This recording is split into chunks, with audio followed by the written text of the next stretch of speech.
Welcome dear friends, in this video we are going to discuss question number 7A of PMS Everyday Science paper conducted by KPPSC in 2022. Question 7A is differentiate between animals and plants in detail. यानी जानवरों और पौधों के दरमियान जो फ़र्क है इसको तफसील से बयान करें. Let's start. Difference between animals and plants. Plants and animals are both multicellular eukaryotic organisms, but they show fundamental differences in structure, nutrition, physiology and behavior. पौधे और जानवर दोनों यूकैरियोटिक ऑर्गेनिजम्स हैं और मल्टी सेलुलर है. अब जो सेल होता है इसके दो किस्म होते हैं, या तो प्रोकैरियोटिक होता है या यूकैरियोटिक होता है. प्रोकैरियोटिक और यूकैरियोटिक सेल्स को हमने क्वेश्चन नंबर 6A में डिटेल के साथ डिस्कस किया है इस पेपर के. But they show fundamental differences in structure. चूँकि दोनों मल्टीसेलुलर यूकैरियोटिक ऑर्गेनिजम्स है, लेकिन इसमें फिर भी फंडामेंटल डिफरेंसेस है. इनके स्ट्रक्चर में भी है कि इनका जो साख्त है, इनकी ग़िज़ाइयत है, जो जिस्मानी निज़ाम है, फिजियोलॉजी है इसकी, और इनके जो रवैये है, इन सब में बुनियादी फ़र्क है जो कि आगे हम अब डिस्कस करेंगे. Cell structure. पौधों और जानवरों यानी प्लांट्स और एनिमल्स में जो पहला डिफरेंस है वो इनके सेल का स्ट्रक्चर है. Plant cells have a rigid cell wall made of cellulose which provide structural support. जो प्लांट सेल्स होते हैं इनका जो आउटर मोस्ट लेयर होता है वो सेल वॉल होता है, और सेल वॉल जो है वो रिजिड होता है और सेल्यूलोज से बना होता है और सेल को स्ट्रक्चरल सपोर्ट प्रोवाइड करता है. On the other hand, animal cells lack a cell wall and are surrounded only by a flexible plasma membrane. जबकि जो एनिमल सेल्स होते हैं उसमें सेल वॉल नहीं होते और इनका जो आउटर मोस्ट लेयर होता है वो फ्लेक्सिबल प्लाज्मा मेम्ब्रेन होता है, जिसको हम सेल मेम्ब्रेन भी कहते हैं. Plant cells have chloroplast for photosynthesis while animal cells do not. जो दूसरा बड़ा डिफरेंस इनके सेल के स्ट्रक्चर में होता है वो ये होता है कि जो प्लांट सेल्स होते हैं उसमें क्लोरोप्लास्ट होते हैं, और क्लोरोप्लास्ट का रोल जो होता है वो फोटोसिंथेसिस में होता है, क्योंकि फोटोसिंथेसिस क्लोरोप्लास्ट के बगैर नहीं हो सकती. On the other hand animal cells में क्लोरोप्लास्ट नहीं होते. क्योंकि प्लांट्स अपने खुराक खुद तैयार करते हैं तो इसी वजह से इसमें क्लोरोप्लास्ट होते हैं, और एनिमल्स चूँकि अपने खुराक खुद तैयार नहीं करते तो इसी वजह से इसमें क्लोरोप्लास्ट नहीं होते, उनको फोटोसिंथेसिस की ज़रूरत ही नहीं होती. Animal cells usually contain small vacuoles, whereas plant cells have a large central vacuole. अब अगर वैक्यूल की बात की जाए तो प्लांट सेल्स में एक वैक्यूल होता है जो कि सेंटर में होता है, जबकि एनिमल सेल्स में बहुत सारे वैक्यूल्स होते हैं, छोटे छोटे वैक्यूल्स होते हैं. न्यूट्रिशन. चूँकि सेल स्ट्रक्चर हमने डिस्कस किया कि दोनों में सेल स्ट्रक्चर में किस तरह के डिफरेंसेस होते हैं, तो हम अब दूसरे नंबर पर न्यूट्रिशन को डिस्कस करते हैं. Plants are autotrophs. They produce their own food using sunlight, water and carbon dioxide via photosynthesis. Plants को हम ऑटोट्रॉफ कहते हैं. ऑटोट्रॉफ उन चीज़ों को कहा जा सकता है जो कि अपने खुराक खुद तैयार करते हैं. पौधे अपने खुराक खुद तैयार करते हैं, और वो किस तरह से करते हैं? सनलाइट यानी सूरज की रोशनी, पानी और कार्बन डाइऑक्साइड की मौजूदगी में जब फोटोसिंथेसिस ये परफॉर्म करता है तो उसके ज़रिए से ये अपना खुराक खुद तैयार करता है. Animals are heterotrophs. They consume organic substances from plants और अदर एनिमल्स. जबकि दूसरी साइड पे जो जानवर होते हैं वो हेट्रोट्रॉफ्स होते हैं, मतलब अपने खुराक खुद से तैयार नहीं कर सकते, जबकि दूसरे ऑर्गेनिक सब्सटेंसेस पे डिपेंड होते हैं, उसको कंज्यूम करते हैं खुराक के लिए, जिस तरह के प्लांट्स हो गए, या एनिमल्स खुद दूसरे एनिमल्स को खुराक के लिए इस्तेमाल करते हैं. Examples. Cows eat grass and lions eat other animals. मतलब जैसे हमने पहले कहा, या तो ये प्लांट्स को ही खाएंगे या दूसरे जानवरों को.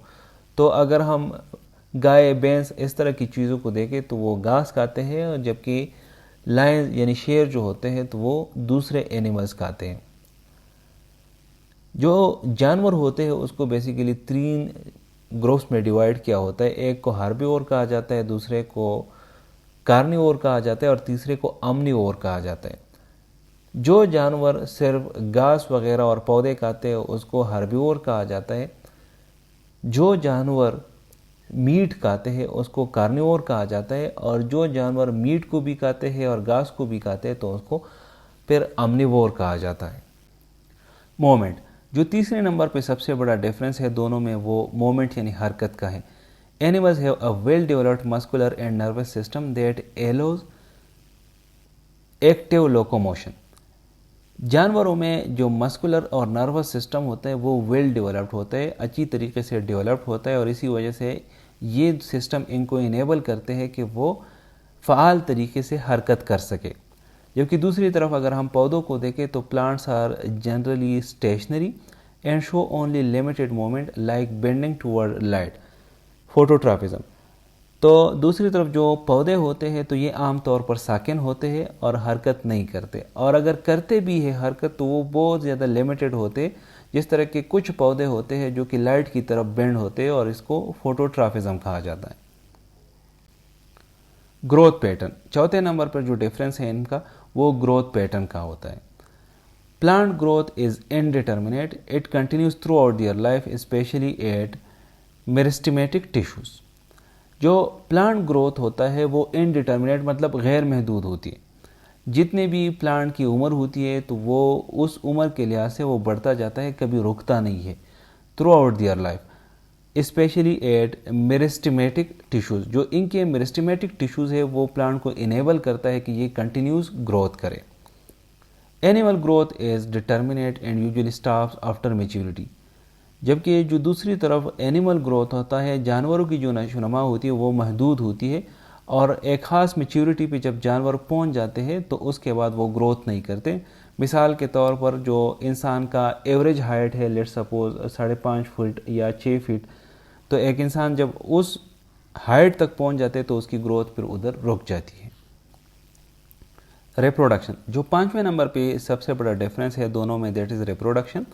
Plants reproduce sexually via seeds and asexually through methods like grafting, cutting or budding. Plant जब अफजाइश करते हैं तो वो दोनों तरीके से करते हैं, सेक्सुअली भी करते हैं और एसेक्सुअली भी करते हैं। जो सेक्सुअली करते हैं वो सीड्स के ज़रिए यानी बीज के ज़रिए करते हैं, और जो एसेक्सुअली करते हैं वो मुख्तलिफ मेथड्स होते हैं उनके, जिस तरह के ग्राफ्टिंग हो गया, कटिंग हो गया और बडिंग हो गया। ग्राफ्टिंग वो होता है जब एक पौधे से एक टिश्यू लिया जाता है और दूसरे पौधे में फिर लगाया जाता है उसी टिश्यू को, तो उसको हम ग्राफ्टिंग कहते हैं। जो कटिंग होता है वो ये होता है कि पौधे का हिस्सा आप काट लेते हैं, उसको डायरेक्ट फिर या तो मिट्टी में लगाते हैं या पानी में जो है उसको लगाते हैं, तो उसको हम कटिंग कहते हैं। और बडिंग वो होता है जब आप पौधे के एक बर्ड को लेके दूसरे पौधे में लगाते हैं, तो उसको बडिंग कहा जाता है। जबकि हम अगर एनिमल्स को देखें तो animals primarily reproduce sexually, some simple organisms like hydra reproduce asexually. Animals overall जो होते हैं तो वो सेक्सुअली रिप्रोड्यूस करते हैं, लेकिन कुछ सिंपल ऑर्गेनिजम्स एनिमल्स में है, जिस तरह के हाइड्रा हो गया, वो एसेक्सुअली रिप्रोड्यूस कर सकते हैं। नर्वस एंड सेंसरी सिस्टम, जो छठे नंबर पे इंपॉर्टेंट डिफरेंस है दोनों में, that is nervous and sensory system. Animals have complex nervous system and sense organs that help them respond instantly to stimuli. जो जानवरों का आसाबी निज़ाम होता है वो बड़ा पेचीदा होता है, और इनके जो हिस्स के अज़ा होते हैं वो इन्हें फौरी रद्द-ए-अमल की सलाहियत देते हैं। अगर हम प्लांट्स को देखें तो plants do not have nerves but respond slowly through hormones like ऑक्सीन्स and gibberellins. तो प्लांट्स जो होते हैं उनमें कोई नर्व्स नहीं होते, और अगर ये रिस्पांस देते भी है तो बहुत स्लो देते हैं। इनमें ख़ास किस्म के हार्मोन्स होते हैं इस तरह के रिस्पांस के लिए, जिनको ऑक्सीन्स कहा जाता है और जिबरेलिन कहा जाता है। एनर्जी स्टोरेज, जो 7वें नंबर पे इन दोनों में बड़ा डिफरेंस है, that is energy storage. Animals store excess energy in the form of glycogen in liver and muscles. Animals के साथ जब एक्स्ट्रा एनर्जी यानी एक्स्ट्रा तवानाई आती है तो वो स्टोर करती है in the form of glycogen in liver, यानी या तो वो लिवर में स्टोर करती है ग्लाइकोजन के फॉर्म में या मसल्स में। जबकि जब प्लांट्स अपनी एनर्जी स्टोर करते हैं तो plant store energy a starch in roots, stems and leaves. जब पौधे अपनी एनर्जी स्टोर करते हैं तो वो स्टैर्च के फॉर्म में स्टोर करते हैं, वो या तो रूट्स में स्टोर करते हैं या स्टेम्स में या लीव्स में। दोनों ग्लाइकोजन और स्टैर्च जो होते हैं ये कार्बोहाइड्रेट्स होते हैं। रेस्पिरेशन, जो 8वें नंबर पे दोनों में बड़ा डिफरेंस है, that is respiration. Plants perform both photosynthesis and cellular respiration. तवानाई या एनर्जी के लिए पौधे फोटोसिंथेसिस भी करते हैं और सेलुलर रेस्पिरेशन भी करते हैं, यानी खलियाती तनफुस भी करते हैं। जबकि दूसरी तरफ अगर हम एनिमल्स को देखें तो animals rely solely on cellular respiration for energy. जो जानवर होते हैं वो सिर्फ खलियाती तनफुस पर इन्हिसार करते हैं एनर्जी के लिए, उनमें फोटोसिंथेसिस वगैरह तो होता नहीं, तो ऑब्वियस बात है कि सिर्फ सेलुलर रेस्पिरेशन पे इन्हिसार करेंगे। अब अगर इस सारे डिस्कशन को हम कंक्लूड करें तो हम कह सकते हैं plants and animals despite being eukaryotes differ greatly in structure, physiology and life processes. के जो पौधे और जानवर होते हैं दोनों यूकैरियोटिक होते हैं, लेकिन इसके बावजूद ये स्ट्रक्चर में, यानी इनका जो साख्त होता है, इनका जो जिस्मानी निज़ाम होता है और इनकी जिस तरह से हयातियाती आमाल होते हैं तो वो एक दूसरे से मुख्तलिफ होते हैं। Understanding these differences is crucial for the study of biology and ecological balance। अगर हम बायोलॉजी को स्टडी करना चाहते हैं और इसके साथ साथ इकोलॉजिकल बैलेंस को रखना चाहते हैं तो इन चीज़ों को स्टडी करना बहुत ही इम्पॉर्टेंट है, इनके जो डिफरेंसेस हैं। Thank you for watching this video. Stay blessed.